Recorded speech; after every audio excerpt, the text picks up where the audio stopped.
Hi, everybody. I'm Bob Junkie, and I'd like to welcome you to our 15-minute webinar series.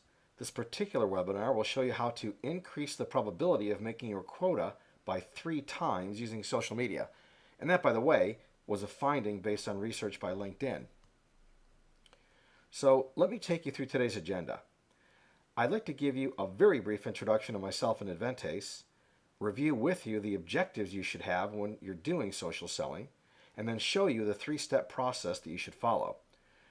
We'll finish by reviewing the benefits you can anticipate with this plan. So let's move onward. I'm the founder and CEO of Adventase and author of our best-selling book, and our objective is to help our clients create what we call the high-performance sales environment. We do that through 2 means. One is our holistic sales and sales management methodology, and then the second is our comprehensive Salesforce-based application that we call Adventase SMS. Let's start with what social selling is. HubSpot says it's using social media to interact with your prospects by providing value, by offering thoughtful content and answering their questions. I love the aspect of thoughtful content, and we'll discuss this a bit later.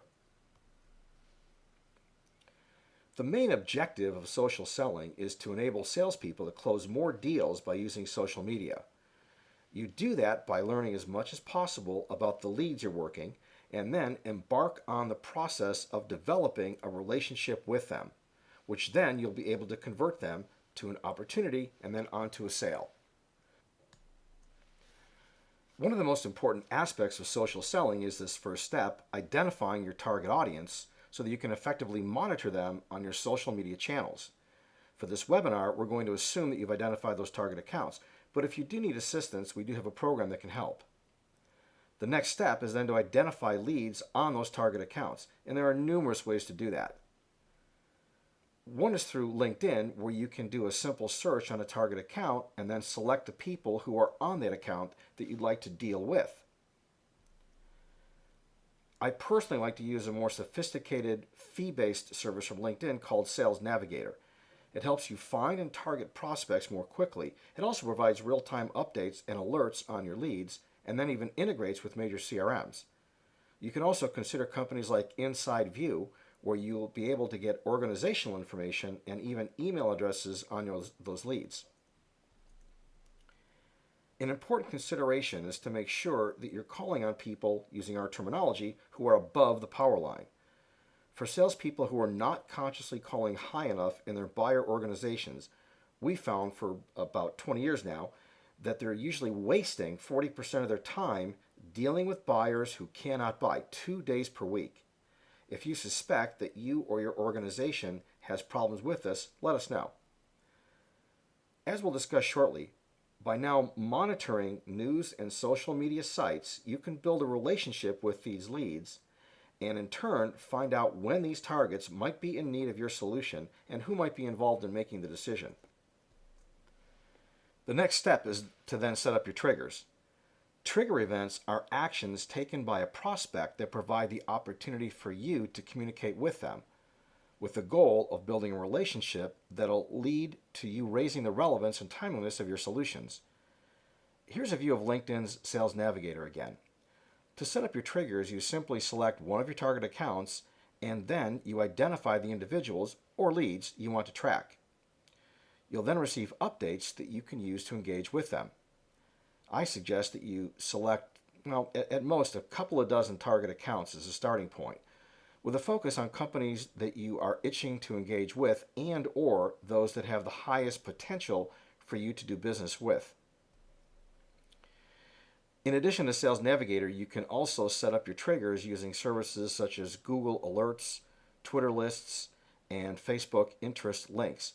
There are numerous non-fee-based services that you can use. Once your alerts and your lists have been created, now comes the fun part. It's time to monitor. You'll receive alerts for events like, leadership changes, mergers and acquisitions, funding decisions, new product launches, and posts that have been published by people on your target account, and there's a lot more. Now, keep in mind that it'll take you several hours to set all this up, and it may take an hour or more each day to monitor those feeds, but I'm confident that you'll find that it's time well spent. Now let's talk about the most exciting and important part, engaging. Remember that you're taking steps to build a relationship to increase the probability of creating an actual opportunity with these leads. This helps you sell more because you're connecting with relevance and providing thoughtful content. Regarding thoughtful content, I suggest that you familiarize yourself with upcoming company events and sources of knowledge your company has, such as blog posts or white papers, and then you provide links to those when you engage with those leads. Once you see a relevant trigger, you should start engaging socially. You can get on their radar with your response to the triggers that you found. You can easily get an overview across all of your accounts, or you can get an individual account view. So the next step then is to start liking, commenting, tweeting on their blog posts and articles, congratulating them for recent successes, or asking questions. This is really how social selling works. It involves time, effort, and practice, but you'll find that as you continue to engage and build relationships, you'll gain trust and rapport with your leads, and that in turn will lead to a deeper relationship, identification of additional opportunities, and of course, more sales. So, what really are the benefits of social selling?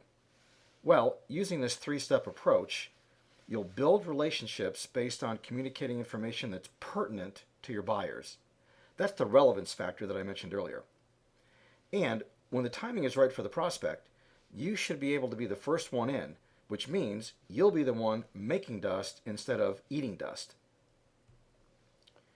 And when I look at our global base of customers, they have salespeople and sales teams who run the gamut of responsibilities, from net new business hunters to major account executives who may in fact be responsible for only one account. If you're seeking net new business, you'll be able to dramatically warm up those cold calls. And although I'm not a believer that cold calling is dead, social selling will certainly remove the sting that most salespeople feel when they make cold calls. If you manage accounts, social selling will help you fortify the relationships that you already have and help you build new ones, whether you're moving up the power line of an organization or horizontally across the organization, perhaps into a new division. A benefit I find as a LinkedIn user is that LinkedIn now provides a social selling index, which scores your effectiveness as a social seller based on 4 key parameters. They found that if you're at the top quartile, you'll earn 45% more opportunities, have a 51% higher probability of making quota, and will outsell your, unsocial competitors by a whopping 78%.